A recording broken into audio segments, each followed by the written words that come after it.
వినని ప్రణవ శృతిని పాడని ప్రకృతిని ప్రకృతిని. ఇది బతుకు జట్కా బండి ప్రోగ్రాం అనుకోండి. ఇక్కడ నన్ను రోజా అనుకోండి. మీరందరూ బాధితులు అనుకోండి. మిమ్మల్ని బాధించిన వాడు మా బావ అనుకోండి. ఈ అమ్మాయి సమస్యకి పరిష్కారం చూపిద్దాం అనుకుంటున్నాను. ఎలా? ఏముంది, ఈ తాళి తీసుకెళ్లి అమ్మాయి మెళ్ళో కట్టే.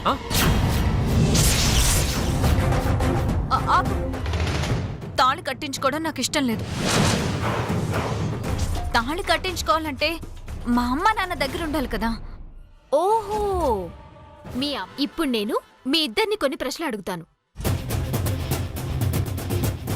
వాటికి మీ ఇద్దరు సమాధానాలు రాస్తారు.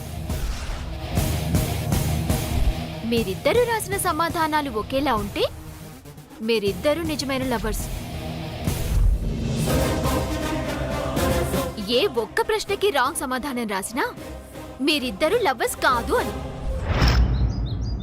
రెండో ప్రశ్న, ఎవరు ఎవరికి మొదట ప్రపోజ్ చేశారు? ఏంటో ఆలోచిస్తున్నావు? సమాధానం దొరకట్లేదా? ఎందుకు దొరకట్లేదు? నాకు బాగా గుర్తుంది. కాకపోతే ప్రపోజల్ కదా, కొంచెం సిగ్గుపడుతున్నానంతే. ఓయబ్బో, నీ సిగ్గులో నా చింతపండు. టైం అయిపోతుంది, త్వరగా రాసావు. ప్రపోజా? దీని మొహానికి నేనేమిటి చేసేది ప్రపోజు? ముందు అదే చేసిందని చెప్తే పోలా? ఏంటి ఏదో పెద్ద కవిలాగా ఫీల్ అవుతూ కవిత్వం రాస్తున్నట్టు బిల్డప్ ఇస్తున్నావు? నువ్వు చేసిన వెదవ పనేగా, అనుభవించు.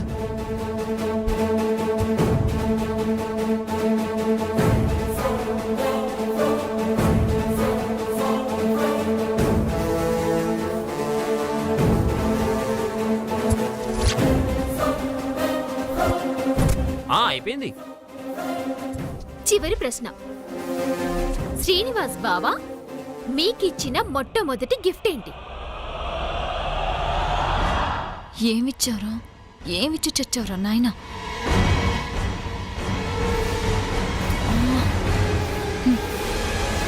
ప్రేమకి ఎవరైనా ఇచ్చేది తాజ్మహలేగా, అదే రాస్తాను.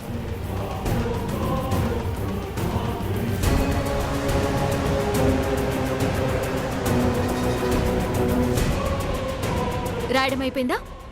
అయిపోయింది.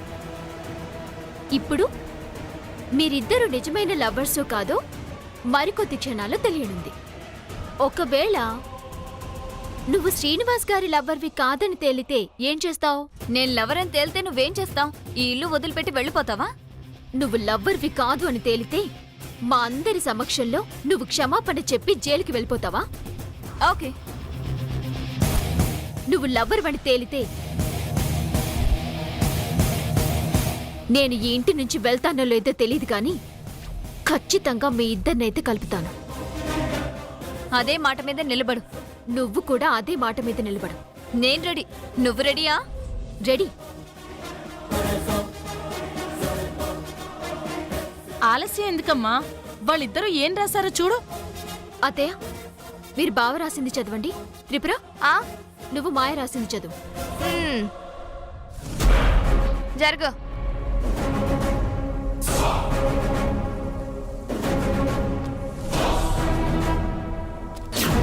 అడుగుపత్తు. మన సమాధానాలకి దాని సమాధానాలకి నక్కలోకానికి నాగలోకానికి ఉన్నంత తేడా ఉంటుంది. ఈ శ్రీనివాస్ రేంజ్ ఎక్కడ? ఆ డర్టీ మొహం మాయ ఎక్కడ? ఫస్ట్ టైం మీరిద్దరూ ఎక్కడ కలిశారు? అత్తయ్య, కాలేజీ గ్రౌండ్లో.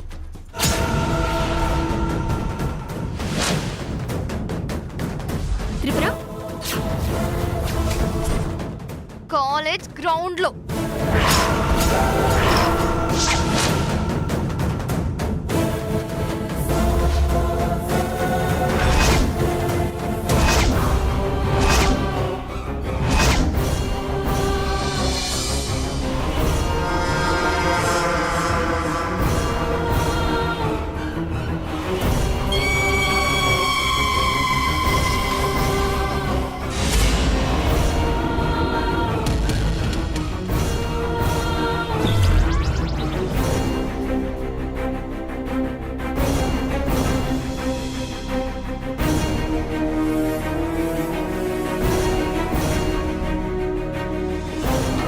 మొదట ఎవరు ఎవరికి ప్రపోజ్ చేశారు?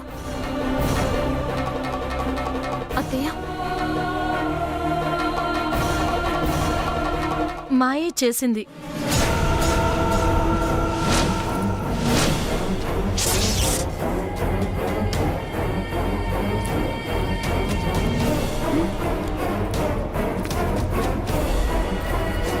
నేనే చేసింది.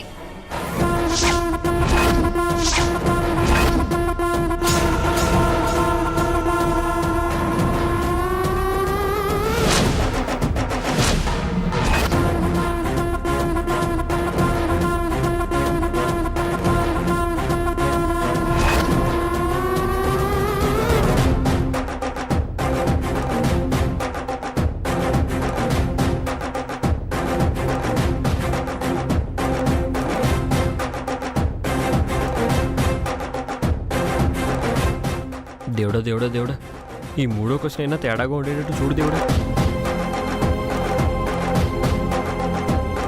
చివరిది. శ్రీనివాస్ బావా మొట్టమొదటిచ్చిన గిఫ్ట్ ఏంటి? తాజ్మహల్.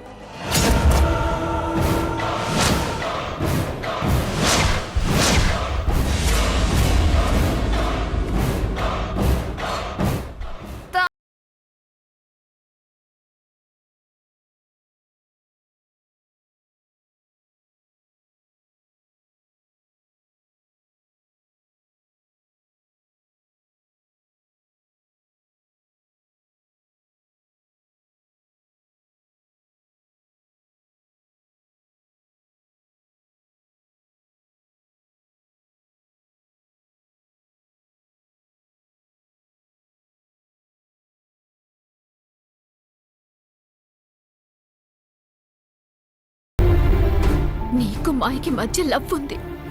జ్ఞాపకాలతో సహా అన్ని గుర్తుపెట్టుకుని మరీ కరెక్ట్గా రాశారు. ఎంత మోసం బావా ఇది. ఇప్పటికైనా అర్థమైందా శ్రీను నల్లవరని? ఇప్పుడేమంటావు పద్మావతి? ఇచ్చిన మాట ప్రకారం మా ఇద్దరిని కలుపుతావా?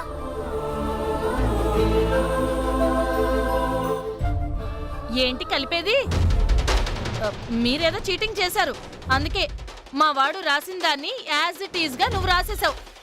అవునత్తయ్య, నాకు కూడా ఏదో అనుమానంగా ఉంది.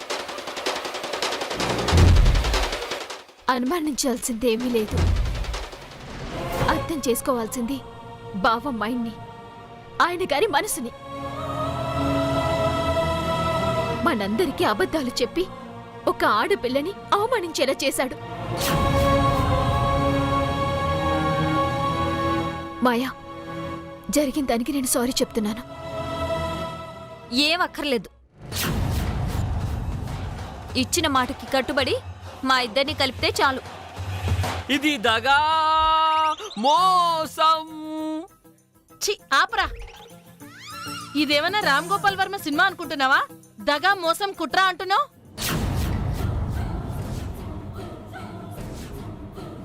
చేసి నిర్వాకం చాలు.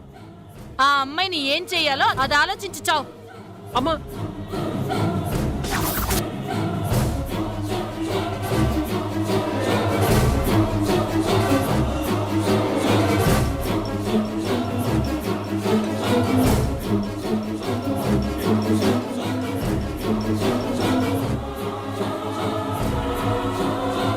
థ్యాంక్ యూ శ్రీను, మన జ్ఞాపకాల్ని ఇంకా గుర్తుంచుకున్నందుకు.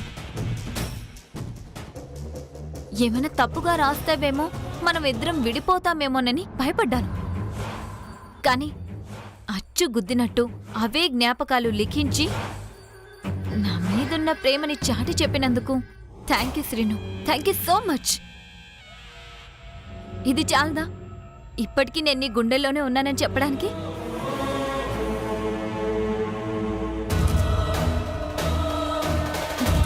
I love you.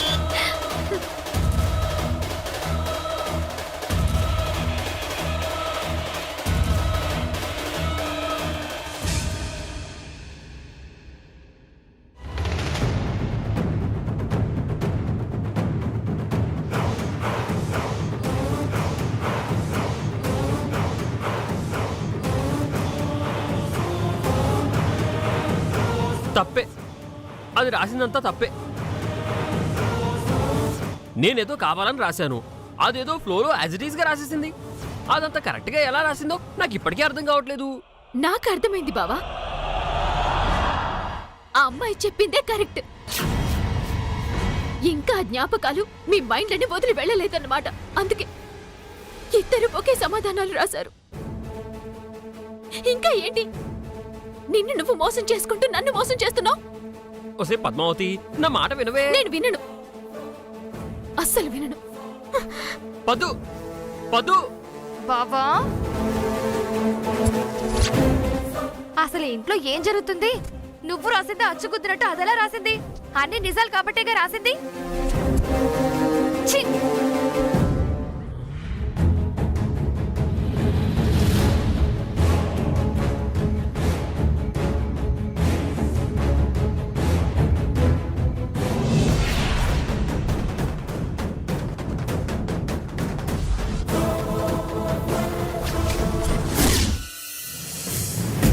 పద్దు, ఏంటి అలా ఉన్నావు పద్దు? అయ్య బాబోయ్, అసలే నీ కళ్ళు పెద్దవి, వాటిని ఇంకా పెద్ద చేసి చూడకే, గొడ్డు గోపులో ఉన్నావు. పాపి, ద్రోహి, నీచుడా, దుర్మార్గుడా, కొంచెమైనా గుర్తుందా నీకు? ఈ గదిలో ఇంతమంది దుర్మార్గులు ఉన్నారా? ఎవరే వాళ్ళు? ఛీ! అవన్నీ నువ్వే బావా. నన్ను పాపి, ద్రోహి, నీచుడు, దుర్మార్గుడు ఇన్ని మాటలంటావే? నాకు సరిగ్గా తిట్టడం రాదు బావా, అందుకే అన్నన్నాను. లేదంటే ఇంకా ఎన్నో అనాలనుంది. అంత పెద్ద తప్పు నేనేం చేశానే? తప్పా తప్పున్నారా? నాకేం చెప్పావు బావా? ఆ? ఏం చెప్పావు నాకు? ఏం చెప్పాను? ఆ మాయని ప్రేమించలేదని చెప్పావా? అవును చెప్పాను. దానికి నీకు ఎలాంటి సంబంధం లేదని చెప్పావా? చెప్పాను. లవ్వరే కాదు అని అన్నావా? అన్నాను.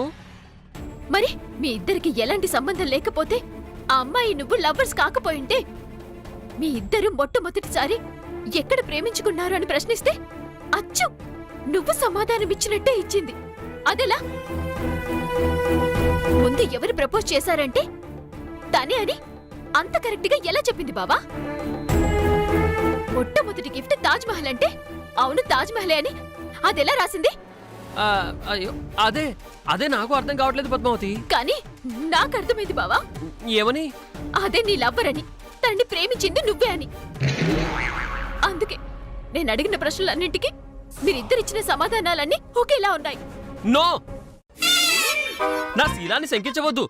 నేను ఇప్పటికీ కన్యపురుషుడే పద్మావతి. కావాలంటే నాకు శీల పరీక్ష పెట్టించు. అప్పుడు గనక నేను శీల ఉన్న మగవాడిని అని తేలకపోతే అగ్నిప్రవేశం చేస్తాను పద్మావతి. అగ్నిప్రవేశం చేసి తీరతాను పద్మావతి. వద్దు, ఎదవ డ్రామా డైలాగులు చెప్పకు. ఇప్పటిదాకా మా బావంటే మేలు మీ బంగారం అనుకున్నాను, కోహినూరు వజ్రం అనుకున్నాను. కానీ నువ్వు వజ్రానివి కాదు బావా, పుచ్చిపోయిన వంకాయవి, కుళ్ళిపోయిన టెంకాయ, అక్రమ సంబంధాలతో కుళ్ళిపోయిన గుమ్మడికాయవి. ఏమిటి నా మొహంలో ఇన్ని రకాల కాయలున్నాయా? నన్ను నమ్మవే పద్మావతి. నిజంగా అది నా లవర్ కాదు, నీ మీద ఒట్టు.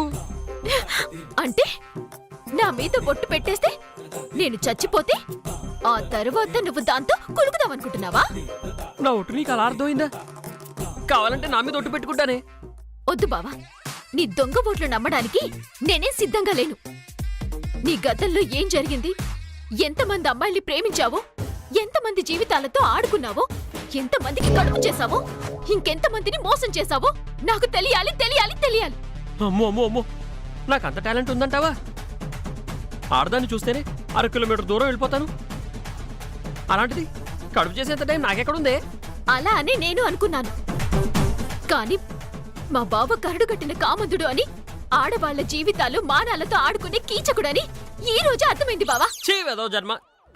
పురాణాల్లో ఉన్న రాక్షసుల పేర్లన్నీ నాకే పెడుతున్నావు కదే. ఏమే, నిజంగా నేనంత కామందుండే అయితే పెళ్ళైన తర్వాత నీకు కనీసం కన్నైనా కొట్టానా? ఏంటి? కనీసం ఒక్కసారైనా మన ముద్దు పెట్టానా? కనీసం ఒక్కసారైనా కౌగిలించుకున్నానా? రాత్రైనా సరే నా దుప్పటి నేను కప్పుకుని, నా బట్టలు నేను సర్దుకుని మూసుకొని బతుకుతున్నానే. అలాంటి అమాయకుడిని అనుమానించడానికి నీకు మనసెలా వచ్చిందే? ఎలా వచ్చింది? వద్దు బావా, ఇలా మాయమాటలు చెప్పి ఇంకా నన్ను నమ్మించాలని చూడకు. నేను నీకు నచ్చలేదు, అందుకే దూరంగా పడుకున్నావు. నీకది నచ్చింది, అందుకే దూరంగా ఉన్న దాన్ని దగ్గరికి తెచ్చుకున్నావు.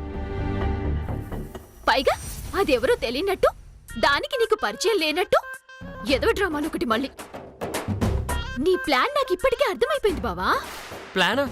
ఏమిటి అది? దాన్ని మెల్లిగా ఇంట్లో చేర్చుతావు. ఆ తర్వాత నాకే విషయమో పెట్టి యాక్సిడెంటల్ గా చంపేస్తావు. ఆ తర్వాత ఎంచక్కా మీరిద్దరు పెళ్లి చేసుకొని పిల్లల్ని కంటారు. హ్యాపీగా కాపురం చేసుకుంటారు. ఆ తర్వాత నేనేమో సమాధిలో పడుకుంటాను, మీరేమో ఈ బెడ్ మీద పడుకుంటారు. కుదరదు.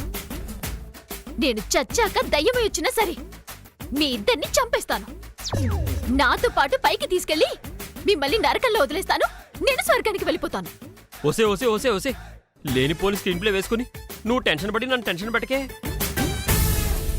ఇప్పుడు చెప్తున్నాను, మా అమ్మ మీదొట్టు, మా నాన్న మీదొట్టు, ఏకంగా మా ఫ్యామిలీ మీద ఒట్టే. ఆఖరికి నువ్వు నేను నమ్మే ఆ శ్రీనివాసుడు మీద కూడా ఒట్టే. అదెవరో నిజంగా నాకు తెలీదే. నిజంగానే చెప్తున్నావా? నిజమే. అత్తయ్య మావయ్య మీద ఒట్టేశావు కాబట్టి నమ్ముతున్నాను. మరి నువ్వు చెప్పింది నిజమైతే ఇద్దరి సమాధానాలు ఒకేలా ఎలా వచ్చాయి? నువ్వు రాసిన సమాధానమే తానెలా రాయగలిగింది? అదే నాకు అర్థం కావట్లేదే. ఆ దామిని రాక్షసే ఏదో చేసుంటుంది. అనుకున్నాను బావా, అనుకున్నా. ఇలాంటి పనేదో ఆ దామిని చేస్తుందని నేను ముందే ఊహించా. సరే చూస్తా దాని సంగతి. దాంతో పాటు తోడుగా వచ్చిన ఆ మాయ సంగతి తేలుస్తాం. అమ్మయ్యా, ఇప్పటికైనా నమ్మావు. లేదంటే పెళ్ళం అవమానించిన భర్తగా సిగ్గుతో చచ్చిపోయి ఉండేవాణ్ణి. ఆప్తావని ఓవర్ యాక్షను.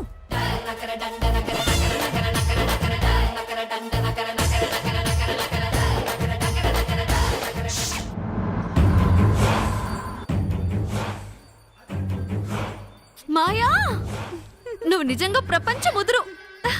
నా విషయం పక్కన పెట్టుదామిని, నువ్వు నిజంగా గ్రేట్. ఆ పద్మావతి ఎలాంటి ప్రశ్నలు అడుగుతుందో దానికి నేనేం సమాధానం చెప్పాలో అని టెన్షన్తో చచ్చాను.